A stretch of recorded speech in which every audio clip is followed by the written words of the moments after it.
Pukul 6 waktu Indonesia Tengah. Inilah Radio Republik Indonesia Bau-Bau dengan Warta Cape Town. Berita seputar Kepulauan Buton.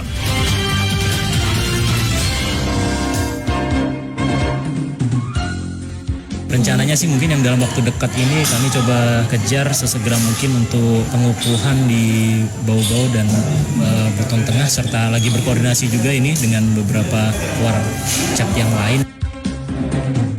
Kami di Sulawesi Tenggara itu adalah khusus untuk daerah pemilihan, ada sekitar 440 daerah pemilihan yang akan nanti diperebutkan oleh 18 partai politik.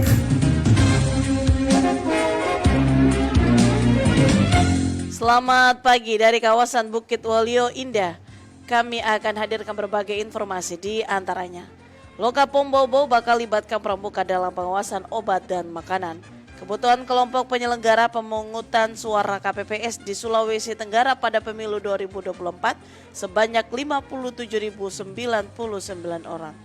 Saya Rizka Arlina dan inilah Warta Cape Town pagi selengkapnya hari ini, Kamis 15 Juni 2023. Kita ke berita yang pertama. Lokapom Bau-Bau bakal libatkan pramuka dalam pengawasan obat dan makanan. Target Lokapom minimal dalam satu kabupaten kota wilayah kerjanya terbentuk satu Sakapom.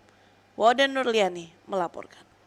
Lokapom Bau-Bau kini menyasar pramuka di 5 wilayah kerjanya sebagai mitra sekaligus duta informasi dalam pengawasan obat dan makanan. Hal itu menindaklanjuti hasil nota kesepahaman antara Badan Pengawas Obat dan Makanan dengan Kuartir Nasional Gerakan Pramuka akhir 2022 lalu tentang pemberdayaan gerakan pramuka di bidang keamanan serta mutu obat dan makanan. Guna memantapkan persiapan, Lokapom Bau-Bau telah melakukan pertemuan dalam forum diskusi publik pada Selasa 13 Juni untuk berkolaborasi terkait kesiapan pramuka dalam pengawasan minimal di tingkat satuan komunitasnya. Kepala Lokapom Bau-Bau Rian Perikusumo menargetkan minimal dalam satu kabupaten kota wilayah kerjanya terbentuk satu satuan karya pengawas obat dan makanan atau Sakapom di kuartir cabang Kepulauan Buton. Rencananya sih mungkin yang dalam waktu dekat ini kami coba kejar sesegera mungkin untuk pengukuhan di Bau-Bau dan Buton Tengah, serta lagi berkoordinasi juga ini dengan beberapa warcap yang lain yang kira-kira mungkin siapa tahu ada yang bisa support langsung mendukung terkait dengan seperti pangkal tadi, kita pasti langsung akan follow up. Saat ini kata Rian pihaknya sedang menyusun konsep dan ditargetkan minimal 2 daerah yakni Bau-Bau dan Buton Tengah segera dikukuhkan kepengurusannya. Setelah pengukuhan akan ada edukasi berupa bimbingan teknis berkelanjutan dari Lokapom dan Kuarcap Kepulauan Buton kepada anggota Saka terkait keamanan obat dan makanan. Kita berharap ada pendidikan berkelanjutan dan berkesinambungan tuh dari anggota pramuka. Maksimal yang pertama pasti setiap kelompoknya itu 40 orang dan itu nanti akan mendapatkan materi-materi kurikulum terkait dengan krida ataupun program-program pengawasan obat dan makanan selama 6 bulan. Kemudian biasanya harapannya kata Rian, pasca terbentuk seluruh anggota yang tergabung dalam kepengurusan dapat men-share informasi kepada rekan sejawat dan dapat membantu Lokapom dalam menangkal segala informasi hoaks terkait obat dan makanan yang tidak layak konsumsi. Waden Nurliani, reporter Bau-Bau, melaporkan. Kebutuhan kelompok penyelenggara pemungutan suara KPPS di Sulawesi Tenggara pada pemilu 2024 sebanyak 57.099 orang. Mengenai hal itu, Hermulko melaporkan. Pengrekrutan KPPS kita nanti akan kita butuhkan sesultra itu kurang lebih 57.099 KPPS. Tahapan pemilihan umum tahun 2024 terus berjalan dan waktu pelaksanaannya pun sudah semakin dekat. Demi mendukung kelancaran penyelenggaraan pemilihan umum pada 14 Februari 2024 nanti, diperlukan tambahan tenaga petugas yang akan ditugaskan di tempat pemungutan suara TPS yang disebut kelompok penyelenggara pemungutan suara KPPS. KPPS sendiri merupakan kelompok yang dibentuk oleh Panitia Pemungutan Suara PPS untuk melaksanakan pemungutan dan perhitungan suara di TPS. Ketua KPU Sulawesi Tenggara Asril saat melakukan kunjungan kerja di Kota Bau-Bau mengatakan kebutuhan tenaga KPPS di Sulawesi Tenggara sebanyak 57.099 orang. Secara keseluruhan, kami di Sulawesi Tenggara itu adalah khusus untuk daerah pemilihan ada sekitar 440 daerah pemilihan yang akan nanti diperebutkan oleh 18 partai politik yang terdaftar atau yang telah ditetapkan oleh KPU RI kemarin. Kemudian TPS kami yaitu sebanyak 8.157 TPS untuk Sesultra. Jadi kemungkinan besar insya Allah nanti pada pengerekrutan KPPS kita nanti akan kita butuhkan Sesultra itu kurang lebih 57.099 KPPS. Asril mengatakan jumlah KPPS yang akan direkrut terbilang banyak dan ini akan menjadi tantangan tersendiri bagi jajaran KPU sebagai penyelenggara, baik KPU Sultra yang anggotanya belum lama dilantik maupun KPU Kabupaten Kota yang tinggal menunggu pengumuman atau penetapan anggota baru untuk masa bakti 2023-2028. Jadi ini adalah tantangan besar buat teman-teman yang ada di KPU. Dan hari ini, terus terang saja, pasca kami melakukan fit and proper test yang kami lakukan pada tanggal 3 sampai pada tanggal 5 kemarin di Kota Kendari untuk anggota KPU yang akan bertugas nanti pada pemilu 2024, sementara mereka ini lagi menunggu hasil. Ini adalah tantangan besar ke depan buat teman-teman, terutama teman-teman yang ada di Kota Bau-Bau. Di sisi lain, Asril menyebutkan daftar pemilih tetap DPT Kabupaten Kota akan diumumkan pada 20 sampai 21 Juni. Sementara di tingkat provinsi diselenggarakan pada 27 sampai 29 Juni 2023. Reporter RRI Bau-Bau, Hairul Mulku melaporkan. Informasi selanjutnya, Firda Nurul Ilmi, siswa SMA Negeri 2 Bau-Bau kelas 11 berhasil menyabet juara 1 dalam lomba Kabanti kategori pelajar putri yang diselenggarakan Dinas Pendidikan dan Kebudayaan Kota Bau-Bau. Putri kedua dari pasangan Bardin dan Aznia ini mengaku belajar melatungkan Kabanti dari sang ayah yang kerap didengarnya sejak kecil. Remaja kelahiran 2007 itu tak menampik jika ia sendiri tak terlalu memahami makna dari isi Kabanti secara utuh. Namun karena tertarik mempelajari makna dari setiap kalimat, dirinya kemudian bertantangan mengikuti kompetisi tersebut. Firda juga yang hobi baca puisi dan storytelling ini berharap agar pemerintah terus memberikan edukasi dan memperkenalkan cerita lama termasuk karya sastra dan budaya. Ia menilai semua termasuk bahan pembelajaran yang sangat penting. Kegiatan lomba Kabanti kali ini terbilang unik karena untuk pertama kalinya diikuti langsung oleh peserta dan pelajar utusan masyarakat di luar kota Bau-Bau seperti Kabupaten Buton dan Buton Selatan. Lomba Kabanti yang digelar sejak 13 Juni itu menjadi catatan tersendiri bagi peserta, khususnya peserta dari kalangan pelajar. Pasalnya Kabanti sebagai karya sastra kuno sudah jarang dilantunkan, apalagi di kalangan generasi muda.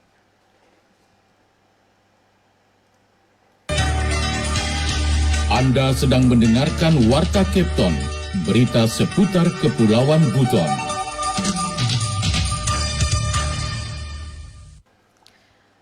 Anggota DPR RI, Hugua mendukung target PPN Kota Bau-Bau mewujudkan Bau-Bau menjadi kota lengkap ke-11 di Indonesia. Afriansyah melaporkan.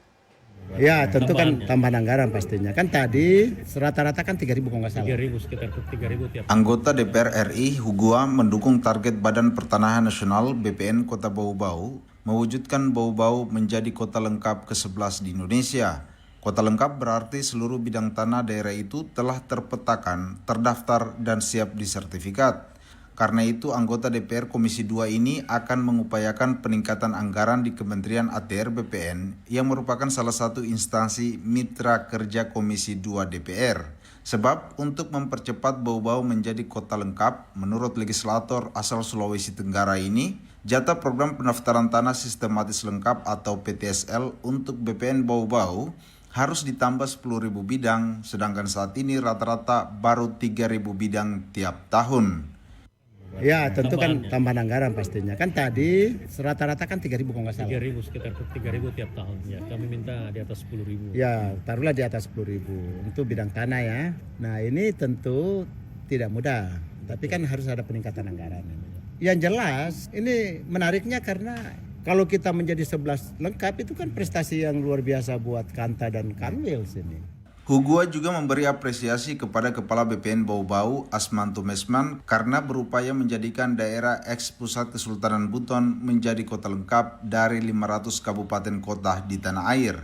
Di tempat yang sama, Kepala BPN Kota Bau-Bau Asmanto Mesman mengatakan untuk menjadi kota lengkap, Bau-Bau masih butuh 22.000 bidang tanah harus terdaftar terpetakan. Puluhan ribu bidang tanah itu kurang lebih seluas 18.000 hektar. Kalau tahun ini rencana revisi kami dikasih tahun ini pemetaan foto udara di atas 10.000 hektar, berarti akhir tahun kita bisa bikin kota lengkap.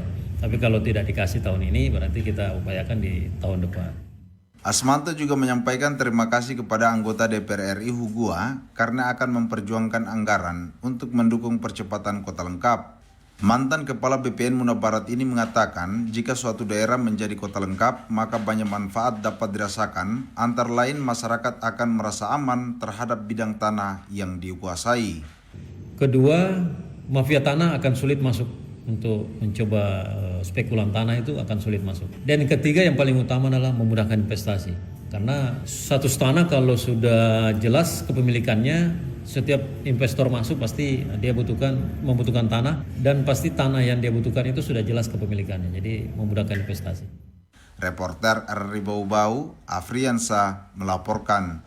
Sekolah Menengah Atas SMA Negeri 1 Bau-Bau menyiapkan 432 kuota terbagi dalam 12 rombel pada penerimaan peserta didik baru PPDB tahun ajaran 2023-2024. Pendaftaran dibuka mulai tanggal 19 hingga 30 Juni 2023. Kepala SMA Negeri 1 Bau-Bau, Muhammad Radi mengatakan, pendaftaran PPDB dibuka lewat 4 jalur, yakni jalur zonasi sebesar 50% dari jumlah kuota disiapkan. Jalur prestasi 35%, jalur afirmasi 15%, serta jalur pindah orang tua 5%. Dijelaskan untuk jalur zonasi diperuntukkan bagi calon peserta didik yang rumahnya berdekatan dengan sekolah.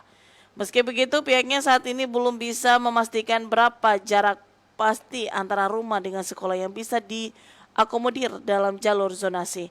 Karena menurutnya, jangan sampai lulusan SMP tahun ini mayoritas rumahnya jauh dari SMA Negeri 1 Bau-Bau. Maka jarak tersebut bisa menjadi rujukan untuk penerimaan melalui jalur zonasi. Sementara penerimaan PPDB untuk jalur prestasi jelas Radi terbagi dua, yaitu prestasi akademik dan prestasi non-akademik. Yang dinilai untuk prestasi akademik adalah nilai rapor siswa dalam semester 1 sampai 5. Kemudian lanjut Radi, maksud kami untuk jalur afirmasi khususnya bagi calon peserta didik yang ekonominya lemah dibuktikan memiliki kartu Indonesia Pintar.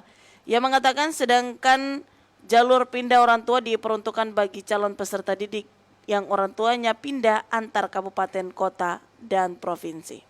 Sejumlah lansia dan disabilitas di Buton Selatan dapat bantuan UEP berupa ternak ayam kampung. Kembali Wade Nurliani melaporkan.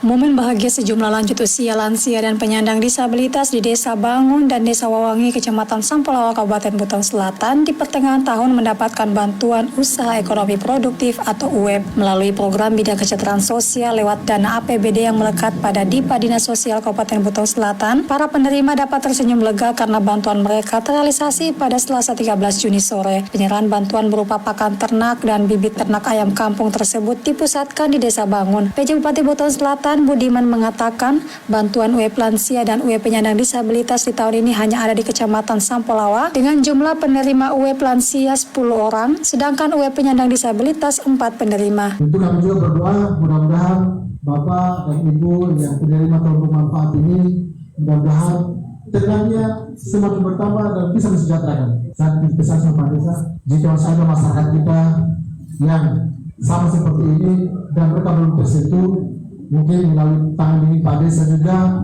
kalau tidak bisa dikoordinasikan dengan pemerintah kabupaten, biar ini kita semua wajib bersama-sama. Sementara itu, Kepala Bidang Rehabilitasi Sosial Dinas Sosial Buton Selatan, Haryadi, mengatakan para lansia mendapatkan bantuan bibit ternak ayam kampung sebanyak 130 ekor dan pakan ternak berupa konsentrat 150 kg.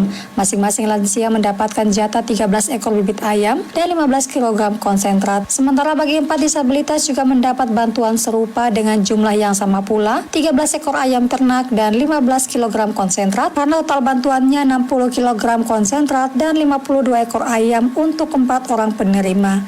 Penyaluran bantuan terhadap lanjut usia dan disabilitas merujuk pada Undang-Undang Nomor 13 Tahun 1998 tentang Kesejahteraan Lanjut Usia. Di sisi lain, Undang-Undang Nomor 8 Tahun 2016 tentang disabilitas menyebutkan penyandang disabilitas juga memiliki hak yang sama seperti manusia normal pada umumnya yang memerlukan pelayanan dan penanganan khusus. Wade Nurliani, reporter di Bau-Bau, melaporkan.